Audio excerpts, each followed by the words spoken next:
জেদ্দায় নূর ইন্টারন্যাশনালের উদ্যোগে দোয়া ও ইফতার মাহফিল অনুষ্ঠিত।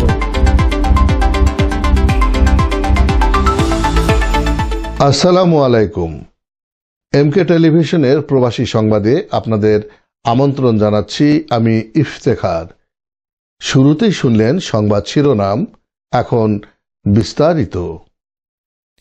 পবিত্র মাহে রমজান উপলক্ষে অত্যন্ত উৎসবমুখর ও ধর্মীয় ভাবগাম্ভীর্যের পরিবেশে প্রতি বছরের ন্যায় নূর ইন্টারন্যাশনালের উদ্যোগে দোয়া ও ইফতার মাহফিল অনুষ্ঠিত।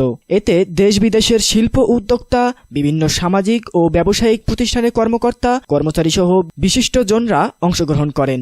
অনুষ্ঠানটি সৌন্দর্যপূর্ণ পরিবেশে অনুষ্ঠিত হয় এবং সবার অংশগ্রহণে ইফতার সম্পন্ন হয়। পুরো আয়োজনটি পরিচালিত হয় নূর ইন্টারন্যাশনালের চেয়ারম্যান মোহাম্মদ নূরের সার্বিক তত্ত্বাবধানে। অনুষ্ঠানে উপস্থিত বিশিষ্টজনদের মধ্যে ছিলেন Saudi Bangla business and investor ফোরামের সভাপতি আলহাজ আব্দুর রহমান, জেদ্দা গার্মেন্টস অ্যাসোসিয়েশনের সভাপতি রেজাউল করিম টিপু, আশরাফ আলিম, মনির হোসেন, সাইদ ফরহাদুর রহমান সহ জেদ্দায় বসবাসরত বিভিন্ন শ্রেণী পেশার প্রবাসী বাংলাদেশিরা। ইফতারের আগ মুহূর্তে দেশ ও জাতির কল্যাণ এবং সমগ্র মুসলিম উম্মাহর শান্তি ও সমৃদ্ধি কামনায় বিশেষ মোনাজাত করা হয়। মোনাজাত শেষে নূর ইন্টারন্যাশনালের কর্মকর্তা কর্মচারী এবং স্থানীয় গণ্যমান্য ব্যক্তিবর্গ একসঙ্গে ইফতারে অংশগ্রহণ করেন।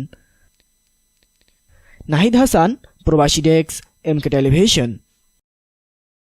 শেষ করছি এমকে টেলিভিশনের প্রবাসী সংবাদ।